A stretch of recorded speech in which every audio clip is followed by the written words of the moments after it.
नमस्कार साथियों, आज हम चर्चा करेंगे एयरफोर्स के इस्तेमाल की। सिविलियन काम में इसका कितना इस्तेमाल किया जाए। ताज़ा मुद्दा है नीट एग्ज़ाम पेपर क्या एयरफोर्स के प्लेन से परीक्षा केंद्रों पर पहुंचाई जाए, और इसको लेकर तमाम तरह के मीम्स बन रहे हैं। हमारे शिक्षा मंत्री धर्मेंद्र प्रधान पर भी निशाना साधा जा रहा है। इसमें कोई शक नहीं कि 22 लाख हमारे जो स्टूडेंट्स हैं उनका भविष्य दांव पर है। उनको दोबारा परीक्षा देना पड़ेगी, और इसके लिए मुझे लगता है कि इसको सिक्योर बनाने के लिए जो भी प्रयास किए जाएं वो किए जाने चाहिए।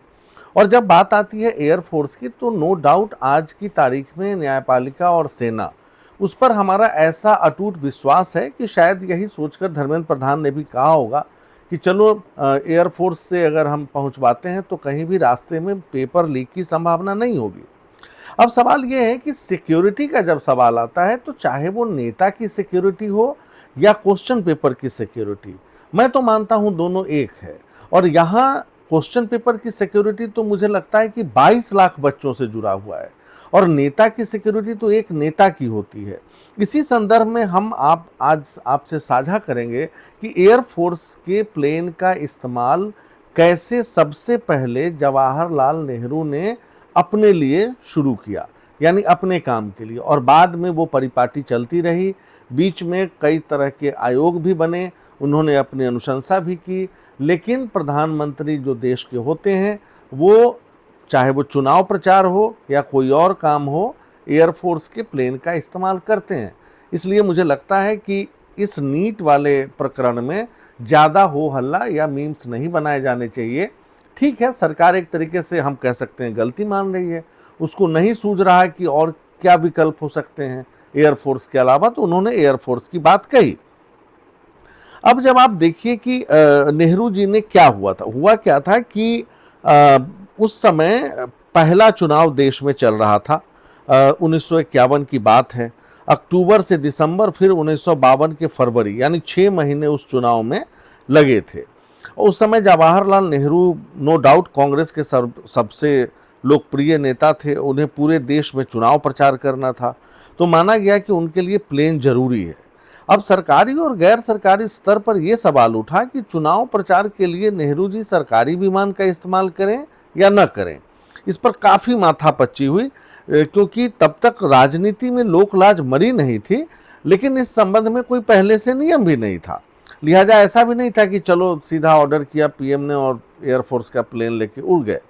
तो आईबी के जो निदेशक थे उस समय, उन्होंने चुनाव से कुछ महीने पहले पीएम के प्राइवेट सेक्रेटरी एमओ मथाई से कहा था कि अगले चुनाव प्रचार के दौरान, माने आम चुनाव में प्रचार के दौरान, वो पीएम की सुरक्षा को लेकर चिंतित हैं। जवाहरलाल की जान पर खतरा बरकरार है।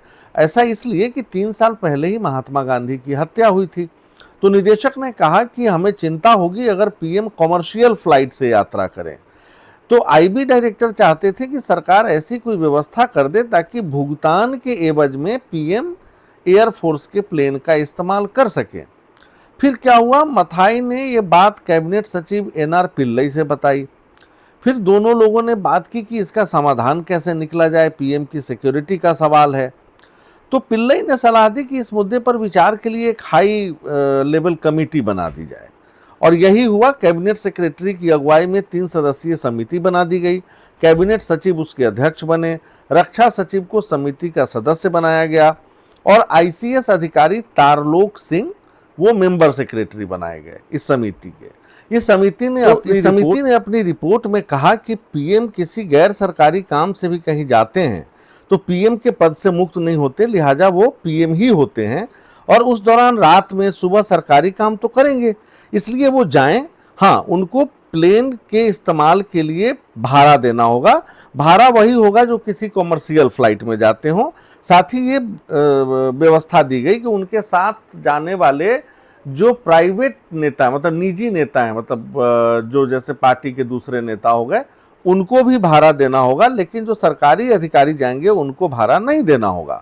अब नेहरू ने कैबिनेट सेक्रेटरी एनआर पिल्लई से कहा कि ठीक है, रिपोर्ट आ गई, अब इनके कैबिनेट के सदस्यों में इसको बांट दो ताकि कैबिनेट में विचार हो सके और कोई अंतिम फैसला हो सके। इसी बीच किसी समझदार व्यक्ति ने नेहरू को सलाह दी कि कैबिनेट में अगर आप मंजूर भी करा लेंगे तो इस सरकारी खर्चे का सार्वजनिक औचित्य साबित करने में दिक्कत होगी। यानी यहाँ मोरल क्वेश्चन था, एथिकल क्वेश्चंस थे कि कैसे आप ही की सरकार, आप ही की कैबिनेट, और आपने ये प्रूफ करा लिया, लोग सवाल पूछेंगे। तो ये हुआ कि भाई क्यों ना कोई ऐसे थर्ड एजेंसी से ये प्रस्ताव आए जिससे लोगों को ये ना लगे कि पीएम ने अपने सिस्टम का बेजा इस्तेमाल करके ये अप्रूवल लिया है। नेहरू इससे सहमत हो गए। उन्होंने इसके बाद सीएजी, चूंकि सीएजी माना जाता है संविधान में भी एक स्वतंत्र संस्था है, सीएजी को कहा कि भाई आप ये देखिए। उस समय जो कंट्रोलर एंड ऑडिटर जनरल थे वो थे नरहरि राव।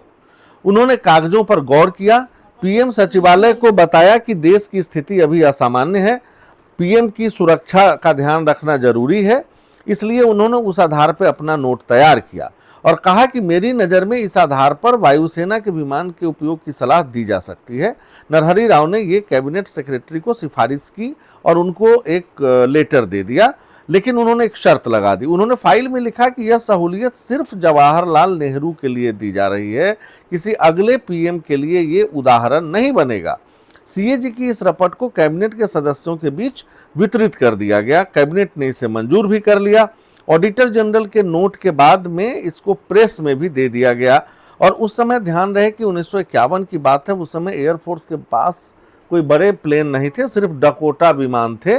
और जवाहरलाल नेहरू ने तब उसी प्लेन का इस्तेमाल करते हुए 51 और 52 में चुनाव प्रचार किया पूरे देश में घूम घूम कर। और फिर इसके बाद ये परिपाटी बन गई। सीएजी की रिपोर्ट को किसी ने नहीं माना। आगे जो भी प्रधानमंत्री आए अब तक, चाहे वो नरेंद्र मोदी ही क्यों ना हो, सबने एयरफोर्स के प्लेन का इस्तेमाल निजी प्लस सरकारी दोनों कार्यों के लिए करना जारी रखा। तो आज के लिए इतना ही, फिर आपसे अगले विषय पर मिलेंगे। तब तक के लिए नमस्कार।